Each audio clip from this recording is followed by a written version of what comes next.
The Cocoknits sweater has a fabric lined pocket, and this video is to show you how to do that.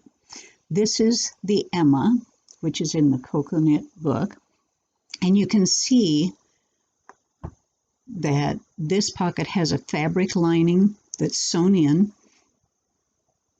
Makes a very neat lining for the pocket, and then if we look on the inside, it also has a very smooth finish for your pocket. So let's take a brief look at how to do that on a sweater. You're going to start by stitching two pieces of fabric right sides together, and it tells you the size in the book. I believe it's an 8x9 piece of fabric that you start with. So you sew a 1/2 inch seam all around, and if you don't have a sewing machine, it's fine to hand stitch this because there will not be any stress on this seam. Then you use your opening to turn it right side out, and you end up with a nice finished little square, and then you press it down and then stitch this seam closed. To put it on your pocket, if you'll look at your pocket, here's the ribbing, and this would be the front right pocket on this sample. And then on the inside, if we look at it, on the front of the pocket you have a knit slip edging that forms a nice rounded edge for that pocket. And then on the back edge of the pocket, you've added 2 extra stitches to make your selvage, and that's where you're going to stitch your pocket lining. To do that, we're going to start by attaching our lining to the back side of the pocket, and I am going to do that right along. If you fold this out, you see this very last V. I'm going to stitch mine right along that last, picking up that last thread of the V. So you're going to use a whip stitch. You just come up through the fabric,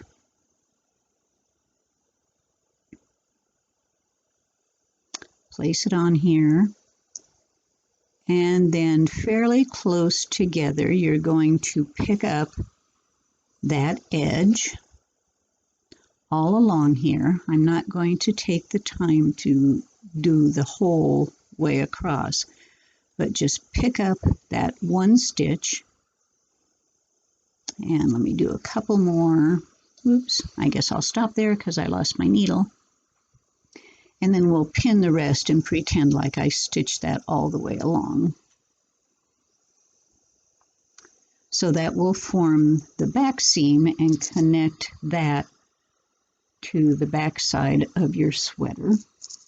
And then the part that I didn't get was that you don't have a fabric lining on the front side of the sweater.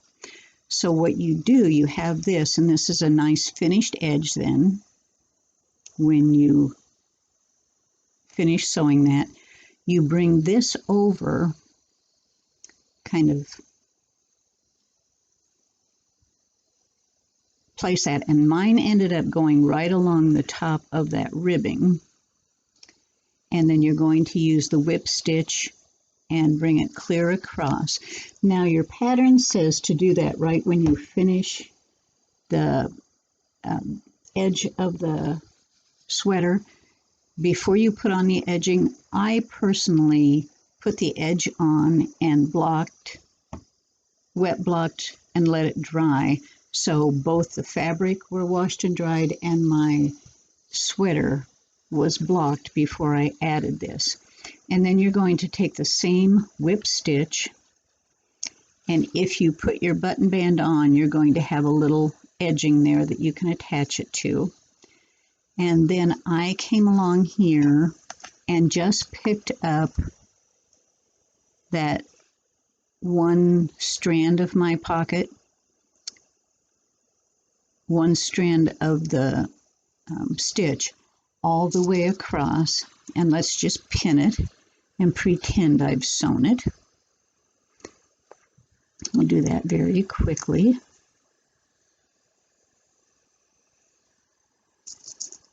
And if you follow the pattern, the directions in the book and in the pattern, it does work out quite nicely. I'm always a little bit skeptical, but this is a very well-written pattern and well-written book. So we'll just stitch this with a whip stitch all the way around, keeping your stitches somewhat loose because you don't want them to pucker on the front of your sweater. And then we'll see what it looks like on the outside. And because I wanted to make sure mine didn't pucker is why I went ahead and blocked my sweater first. So then when you finish it, you've got your pocket lining, and then this edge makes a very nice edge for your pocket, and there you have it. And on the finished sweater, although mine is the same color so it blends a little well, you have your pocket lining, and here's that very pretty edging they put on the pocket. So I hope that helps you understand the directions a little better. Happy knitting with this.